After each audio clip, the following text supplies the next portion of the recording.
Bem-vindo e me acompanhe. Estou com o Google Pixel 10a e hoje vou mostrar o unboxing. Além disso, vou dar uma olhada rápida no aparelho e nas especificações, na qualidade de construção e compartilhar minhas opiniões gerais sobre o dispositivo. O valor pelo que a Google pede ou cobra por ele?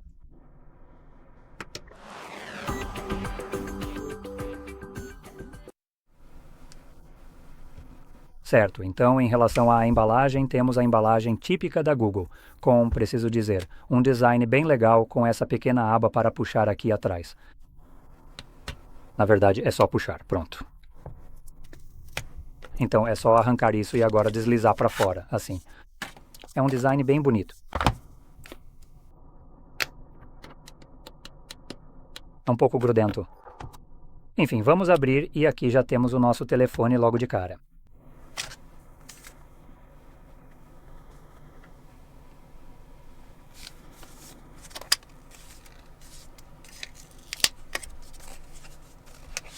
Tudo bem, então você vai ligar o aparelho agora? Ah, agora eu compreendi.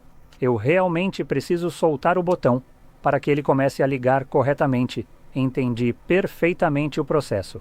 Enfim, continuando com o nosso unboxing, aqui dentro da caixa nós temos alguns papéis informativos e manuais de instrução, além da ferramenta padrão necessária para ejetar a gaveta do cartão SIM. E logo abaixo de tudo isso, encontramos também o cabo de carregamento e dados que é do tipo Type-C em ambas as extremidades. Cabo de carregamento e é só isso que vem. Isso é um pouco decepcionante, para ser totalmente honesto, considerando que eu já dei uma olhada rápida no que o aparelho oferece. Agora, vamos começar pela tela. Essa vai ser a primeira coisa que você vai ver e também as primeiras coisas que vão chamar a atenção, como é bem desatualizada para os dias de hoje, então, ou pelo menos talvez não tão desatualizada assim, mas eu já vou chegar lá. Então, em termos de tamanho, na verdade é uma tela bem compacta, com 6,3 polegadas e resolução de 1080 por 2424 pixels. O que para esse tamanho de tela é fantástico. Ah, e agora também o tipo de display aqui é bem bom. P. OLED, com HDR ou bem, na verdade não é certificado, não é 10 Plus, é só HDR. Temos uma taxa de atualização de 120 Hz e um brilho máximo de 3000 nits. Então, nesse tipo de configuração, isso é muito bom.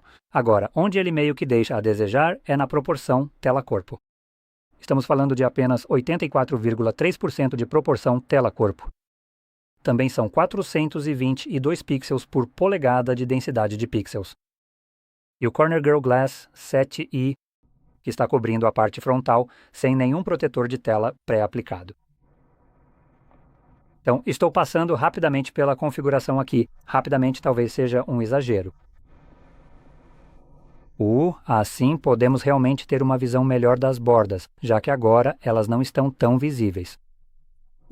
Temos um fundo relativamente escuro e, pronto, agora conseguimos ver essas bordas.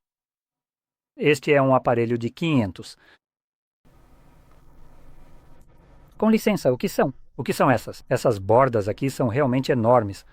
Elas passam a impressão de serem de vários anos atrás. Sinceramente, essa é uma das primeiras coisas que notei logo de cara sobre este aparelho. Algo que chama bastante a atenção, mas infelizmente não de uma forma positiva. Agora, em termos de brilho, deve estar tudo certo.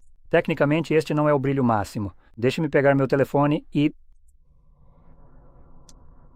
tenha um pouco de paciência comigo. Então vou apenas abrir o flash.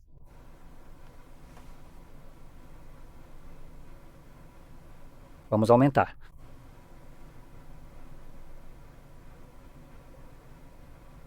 Interessante, não está aumentando além disso.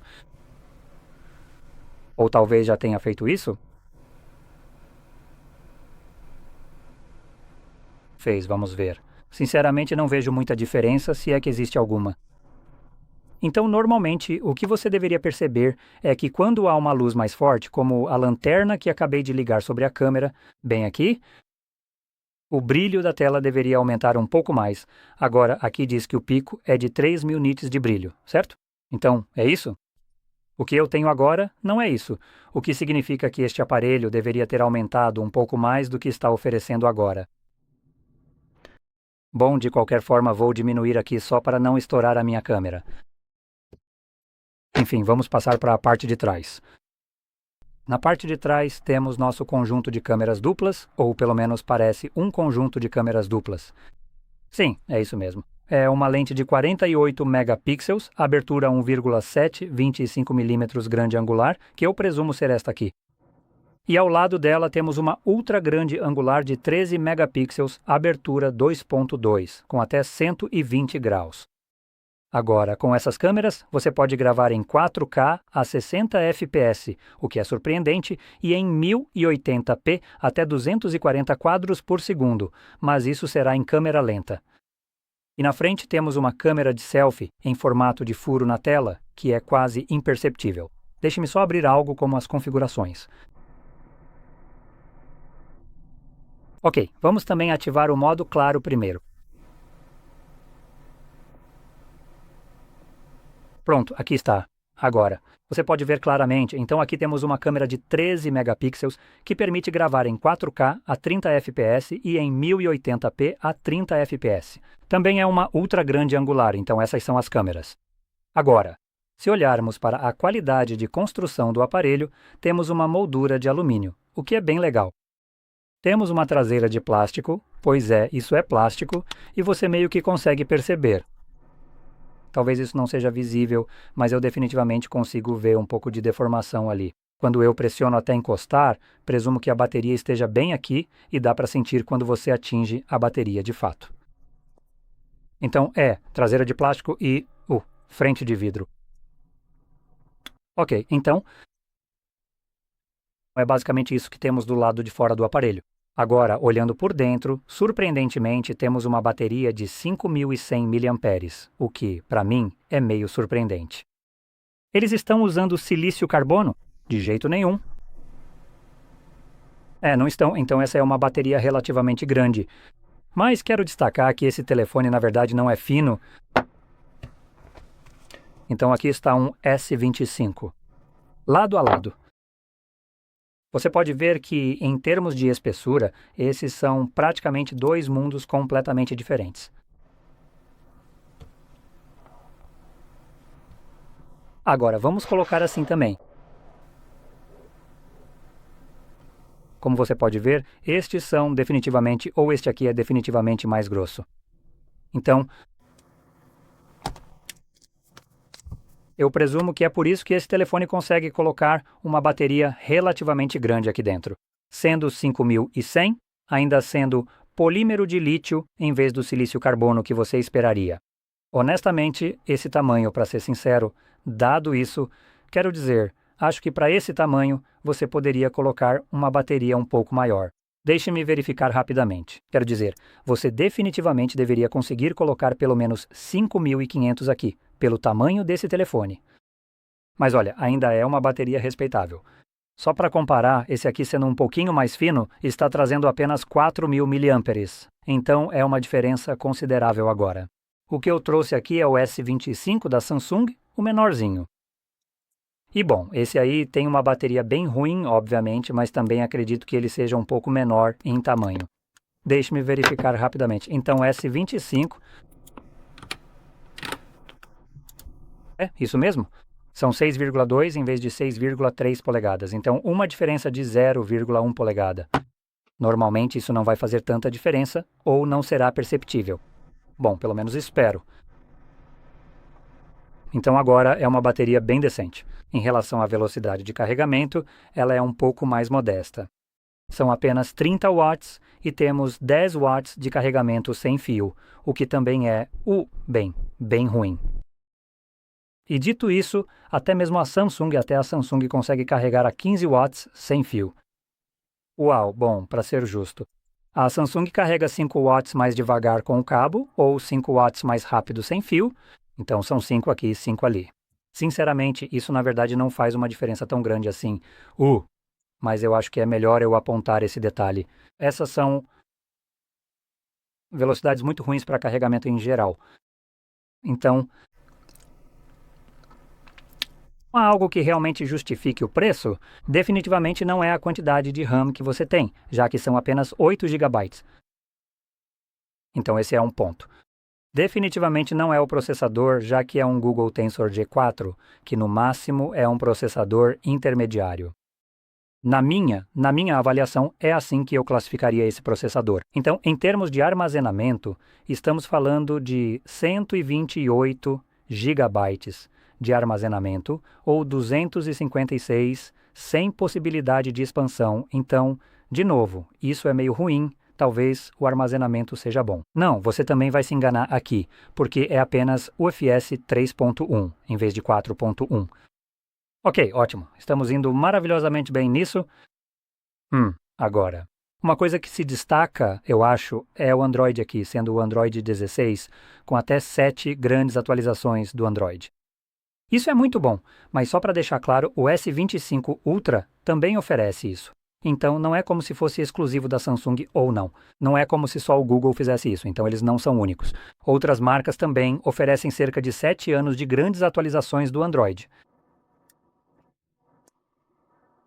Agora, para ser completamente justo, acho que a Samsung só faz isso para a versão Ultra, não para as versões Plus ou não Plus. Então, enfim. Então, basicamente, esse é o visual do aparelho. É mais como uma primeira impressão, e para ser justo, as primeiras impressões são bem ruins. A única coisa realmente legal desse aparelho é o fato de ter uma moldura de alumínio, mas fora isso, ele realmente parece um dispositivo ultrapassado.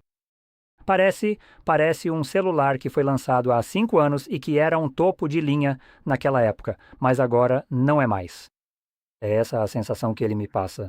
E gastar 500 em 2026 em um celular que tem, especificações bem ruins, na minha opinião, é pedir um pouco demais. E eu presumo que a maioria das pessoas compra esses aparelhos por causa do Android aqui, sendo você chamaria isso de puro, mas na verdade não é puro.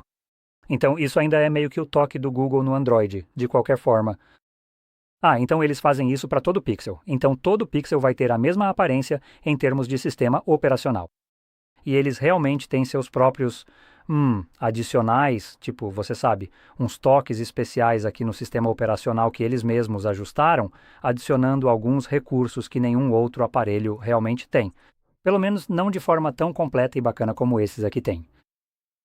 Mas, no fim das contas, você provavelmente pode adicionar grande parte dessa funcionalidade ao Android, já que o Android permite que você instale coisas nele, certo?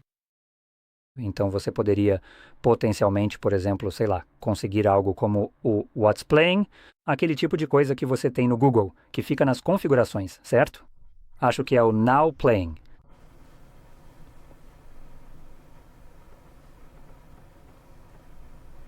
Aí está, Now Playing. Você pode ativar isso.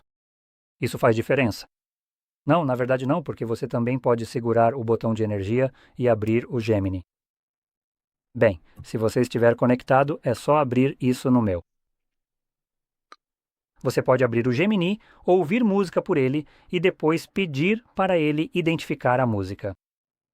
Então todo celular pode fazer isso. Então isso não é tão impressionante quanto costumava ser. É legal que ele te dê esse tipo de informação na tela de bloqueio, por exemplo, e também salva isso. Mas, de novo, muitas das coisas que você pode fazer agora nesses aparelhos também estão disponíveis em outros dispositivos. Então você realmente deve gostar do visual desse aparelho. Caso contrário, você só vai olhar para ele e também para o que ele oferece, e já estar bem acostumado com isso.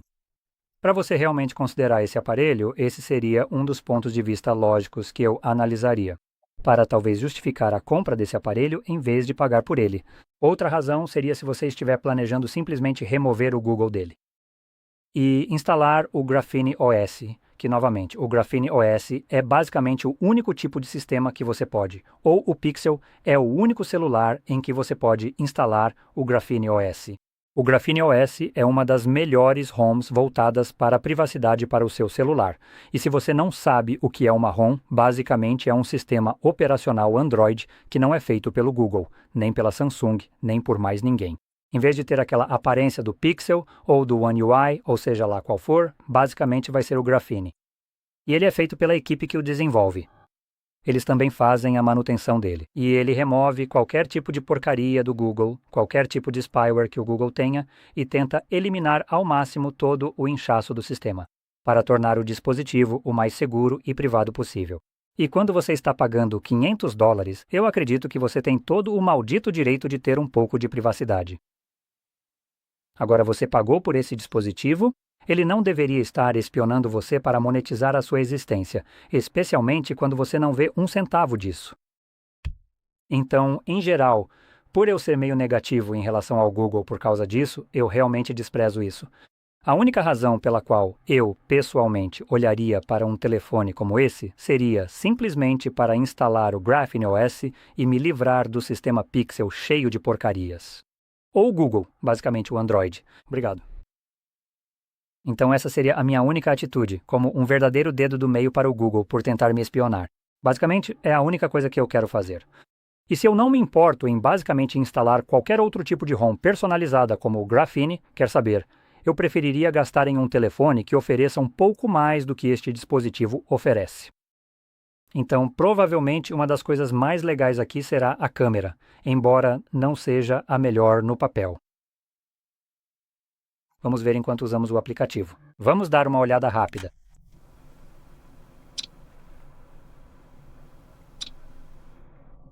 Essas são apenas fotos bem rápidas que eu quis tirar. Compreendo perfeitamente, isso é muito legal. Essas são apenas algumas capturas fotográficas feitas de maneira bem rápida. Elas parecem estar realmente bastante nítidas, apresentando um foco muito veloz. Para conseguir tirar fotos de forma tão instantânea e tudo mais, parece que o aparelho está produzindo uma imagem que é surpreendentemente boa para um simples telefone celular. Na verdade, tem mais uma coisa que eu queria mencionar, acabei esquecendo quando se trata das câmeras. Elas são completamente niveladas, não tem nada aqui. Quando você coloca o aparelho, literalmente não balança. Este celular fica completamente plano na mesa, o que eu realmente gosto, isso é bem legal. Mas dito isso, só ter a traseira plana não realmente justifica um preço de $500 por isso. Especialmente quando existe concorrência, e essa concorrência vindo da Xiaomi, não dos modelos mais novos, como o 17, que são absurdamente caros. Mas a Xiaomi faz, vamos chamar de linha econômica, que é a Poco, e ao contrário do que ela era originalmente, que era um celular de entrada. Esses, em todos os aspectos, na verdade, são mais avançados do que este aqui. Então, o Xiaomi Poco F8 Pro, que basicamente tem o mesmo preço deste aqui, vem com traseira de vidro, estrutura de alumínio e também Gorilla Glass 7i, que é o que temos bem aqui, mas pelo menos a traseira não é de plástico como temos aqui. Ela tem uma bateria de 6.200 mAh que pode ser carregada a 100 watts, então mais de 3 vezes mais rápido. E temos 12 GB de RAM de fábrica. E Snapdragon 8 Elite em vez do Google Tensor, o G4. E só para te dar uma pequena comparação entre esses dois processadores, por que eu considero essa uma opção melhor? Quando se trata de desempenho da CPU, e vou pegar todas essas informações do nanoreview.net, estamos olhando para isso. Vamos rapidamente para os benchmarks do N22. Isso vai testar tudo, como CPU, GPU, RAM e assim por diante. Então, no benchmark N2210. O Snapdragon 8 Elite, que aliás estava 2 gerações atrás neste ponto, então é como se fosse um processador de 2 anos atrás, que recebe uma classificação 111% melhor. Para colocar isso em números, estamos falando de 2.723.036, enquanto esse G4 alcança 1.291.119. Isso é uma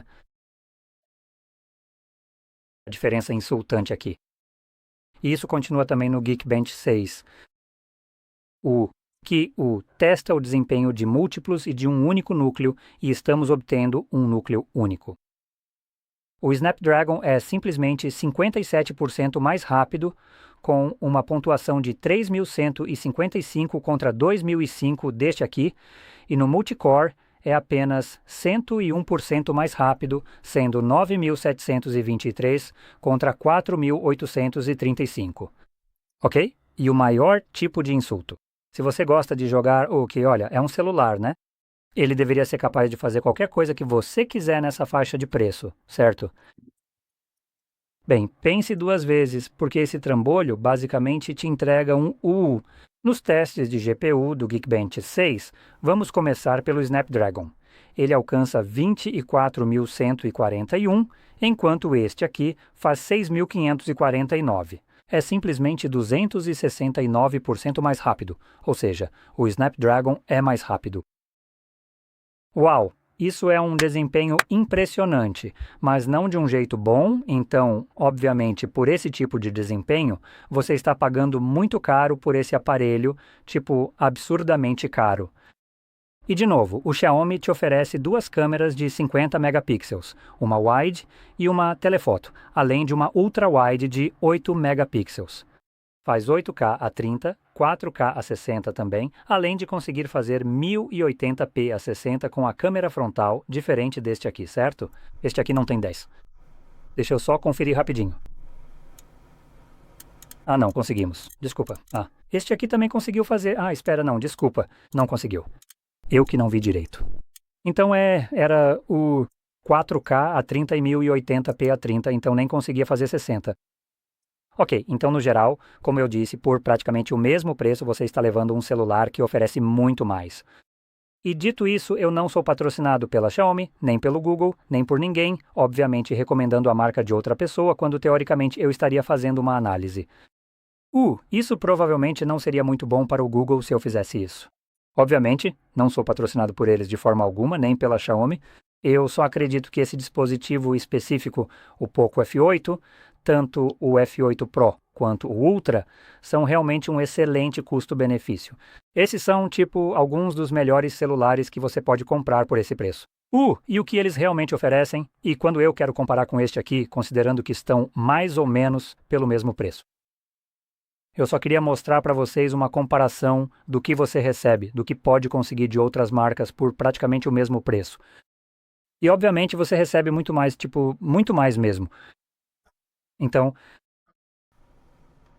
se você está em dúvida se quer escolher este aqui, experimentar o Google ou não e está em cima do muro, bem, acabei de te mostrar uma outra alternativa que você pode considerar e que vai funcionar muito bem. E ao contrário do que você pode ver às vezes na internet, e algumas pessoas dizendo que, sabe, as outras marcas são meio ruins. Vamos ser honestos, hoje em dia todo celular roda o mesmo Android de sempre, Android 16 neste momento, certo? Então, se um celular faz isso de forma ruim, provavelmente todos os outros também fazem de forma ruim. Eles estão rodando o mesmo sistema operacional e, na maioria das vezes, também usam praticamente os mesmos tipos de componentes. Então, dito isso, se alguém disser que, sabe, a Xiaomi é meio ruim, que trava e tal, sim, talvez fosse assim há mais de uma década, mas a gente não vive mais há uma década atrás, vivemos no presente. E esses celulares são basicamente todos equivalentes entre si. E neste ponto, você só está olhando para o que... Pelo menos eu estou olhando para o que é melhor pelo preço. E, para mim, isso inegavelmente não vai ser este aqui. Então, enfim, é basicamente isso. Espero que você tenha achado este vídeo útil. Esse tipo de comparação não é muito tradicional em análises e coisas do tipo, de te mostrar outras alternativas. Mas olha, eu não preciso me preocupar em ser patrocinado. Posso simplesmente te contar o que existe por aí e o que você pode considerar, em vez de ficar com medo de que o Google não vai me enviar o novo modelo de teste. Não me importo, espero que tenha ajudado. Se sim, curta, se inscreva e valeu por assistir.